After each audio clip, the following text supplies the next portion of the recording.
बेटा एनसीईआरटी का ये सेकंड न्यूमेरिकल है और इसको अपन सॉल्व करेंगे आज, ठीक है। छोटी छोटी ट्राई आप करेंगे, साथ में फॉर्मूले के साथ में वैल्यू पुट करें और इनको सॉल्व करना स्टार्ट करें मेरे साथ में। नहीं आ रहा हो तो आप कमेंट करें, ठीक है। अब क्वेश्चन देखो क्या है आपका।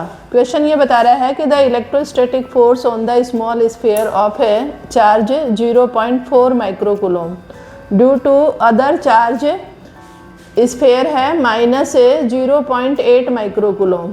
तो ये आपको क्लियर होना चाहिए Q1 और Q2 की वैल्यू। और ये फोर्स बता रहा है 0.2 न्यूटन।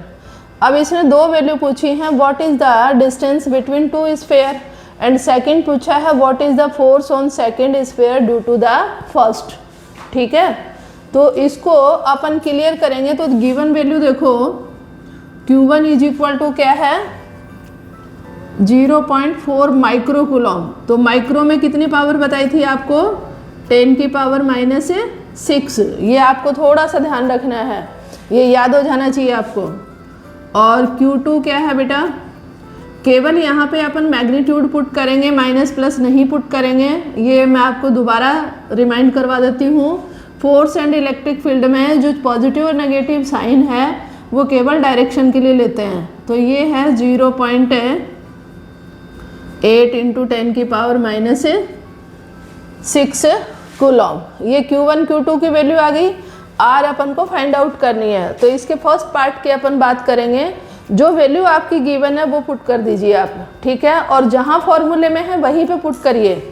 तो देखिए F क्या है 0.2, K की वैल्यू कई बार डिस्कस कर चुके हैं 9 × 10 की पावर 9 फ्री स्पेस में या एयर के अंदर। और Q1 है 0.4 × 10 की पावर -6 और ये है 0.8 × 10 की पावर -6।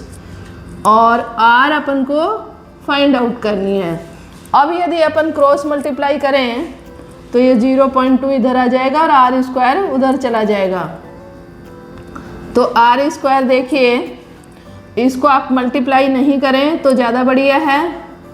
मैं केवल डेसिमल हटा रही हूँ। तो ये मैंने देखो 4 और 8 कर चुकी हूँ। और 10 की पावर देखो 9 आपके यहाँ पे है, ये पॉजिटिव, 6 और 6 माइनस के 12। और डेसिमल के बाद में एक डिजिट यहाँ और एक यहाँ पे है।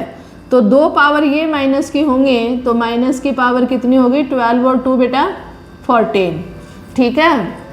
और यहाँ पे अपने पास में है 0.2। तो इसको मैं लिख लेती हूँ 2 × 10 की पावर -1। इसको यहीं पे ख़त्म करो और ये पावर होगी 1 प्लस में, जैसे ही ये ऊपर जाएगी पॉजिटिव होगी।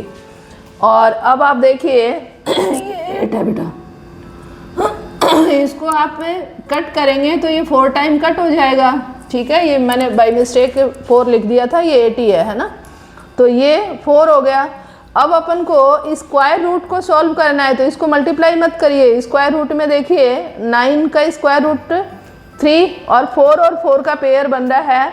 तो ये क्या हो जाएगा 4। तो स्क्वायर में अपने पास में है 9 × 4 × 4 और 10 की पावर माइनस में ये 10 पावर तो हो गई पॉजिटिव और माइनस की है 14, तो माइनस की 4 पावर। अब अपन को क्या निकालना है, R निकालना है। तो R के लिए अपन क्या करेंगे स्क्वायर रूट। तो स्क्वायर रूट करेंगे तो ये मल्टीप्लाई नहीं करें तो ज़्यादा बढ़िया है। मल्टीप्लिकेशन करने की आफत ना करें यहाँ पे।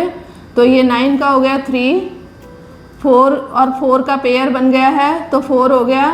और 10 की पावर -4 है तो ये पावर हाफ हो जाएंगी स्क्वायर रूट में 10 की पावर -2। तो इसको आप क्या लिख सकते हैं बेटा। और ये अपन ने किस में निकाली है मीटर में। यदि आप सेंटीमीटर में करना चाहें तो अपन को मल्टीप्लाई करना पड़ेगा 100। तो ये पावर पॉजिटिव है 2 और ये नेगेटिव, तो अपन क्या कह सकते हैं 12 सेंटीमीटर। तो यानी ये दोनों चार्ज जो है वो 12 सेंटीमीटर पे रखे हुए हैं। अब सेकंड ऑप्शन देखो, केवल कंफ्यूज करने के लिए दे रखा है, इसमें कोई कैलकुलेशन नहीं है। ये दे रखा है what is the force on second sphere due to the first sphere. तो इसमें अपन ने कूलॉम लॉ में स्टडी किया था कि इसमें न्यूटन का थर्ड लॉ जो है वो वैलिड है, एक्शन और रिएक्शन वाला।